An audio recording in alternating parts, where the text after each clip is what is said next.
Donc effectivement, cet extrait de la rue Cazenègre en fait dépeint cette consommation qui arrivait sur cette société au sortir de l'esclavage, de l'abolition de l'esclavage de 1848.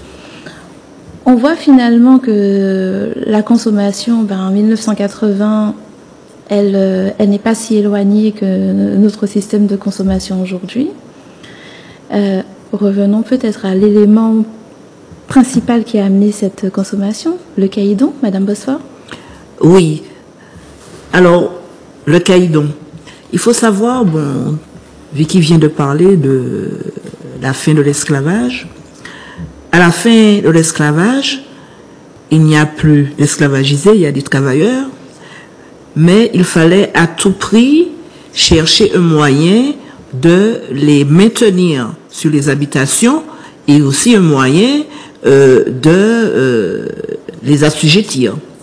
Et parmi tous ces moyens, il y a l'application de ce qu'on a appelé le piquant, l'application de ce qu'on a appelé la demi-journée et l'instauration de ce qu'on a appelé le caïdon.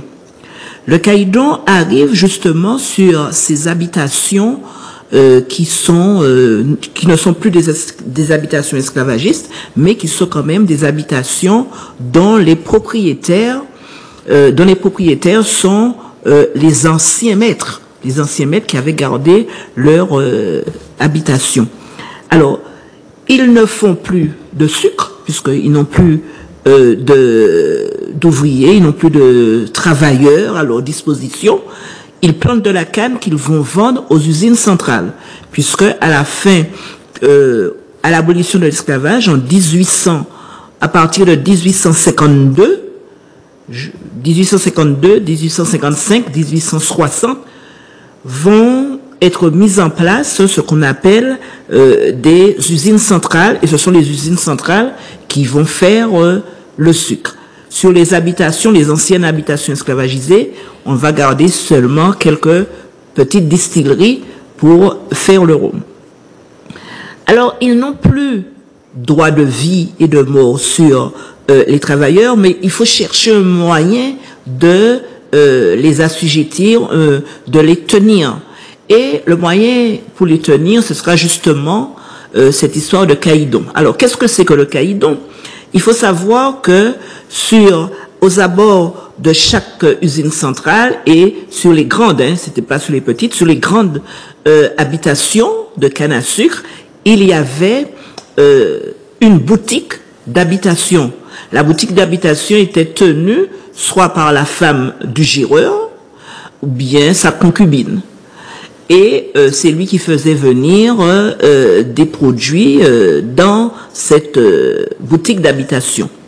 Alors, le caïdon, qu'est-ce que c'est? C'est la monnaie de l'habitation.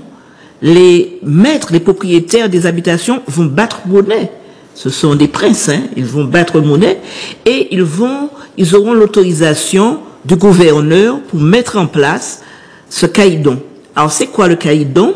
Ça peut être juste une petite plaque de cuivre avec les initiales du propriétaire.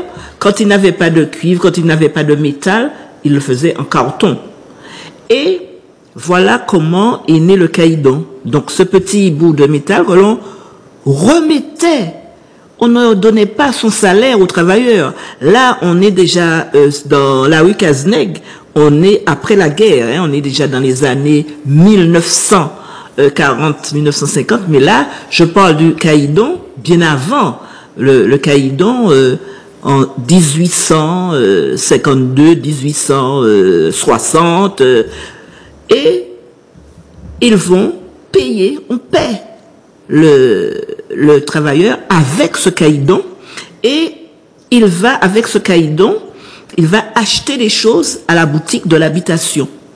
D'accord? Il va faire un crédit, il fait du crédit. Et à la fin, s'il a épuisé tout son salaire, s'il avait droit, je sais pas moi, à 200 francs, on lui donne 200 francs en valeur caïdon, et il va acheter à la boutique de l'habitation avec, et quand il lui reste des caïdons, le contremaître, le comptable, va bon, il avait 200 caïdons, il en a acheté pour 100 caïdons, et donc il lui reste 100 francs, on va lui donner ces 100 francs. C'est-à-dire que la boutique de l'habitation, on va obliger les travailleurs à acheter dans cette boutique, alors que les débits de la régie du bourg, très souvent, sont moins chers, mais sont plus éloignés. Et le caïdon, ça va perdurer. Et les travailleurs n'auront de cesse de demander à la fin du 19e, en 1882, 1885, il y a 2 grandes grèves, les grèves telles que l'on connaît maintenant.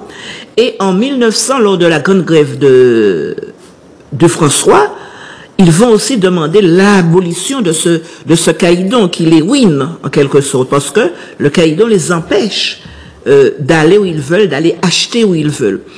Et ils vont obtenir la fin du caïdon lors de cette grève. Mais, comme on le sait, les habitations, c'était c'était des entités pratiquement indépendantes. Le gouverneur, c'était des entités pratiquement indépendantes.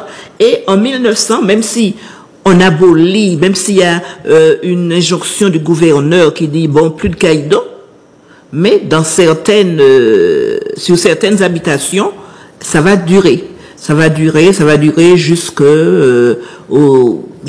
la veille de la guerre.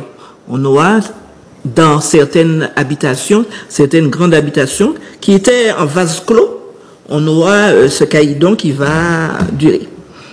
Alors, le caïdon, comme je vous dis, c'était proposé aux travailleurs, surtout quand ils demandaient une avance sur leur salaire.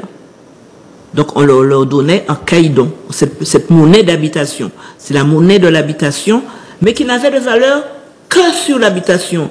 Avec le caïdon de l'habitation Sainte-Geneviève, on ne pouvait pas aller acheter quelque chose à la boutique de l'habitation Saint-Christophe. C'était valable que sur la boutique de l'habitation où l'on travaillait.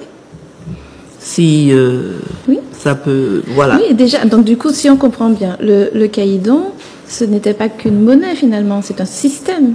C'est un système d'assujettissement. C'est une manière de prendre le travailleur et de le mettre dans une espèce de tissu pour l'empêcher d'aller ailleurs.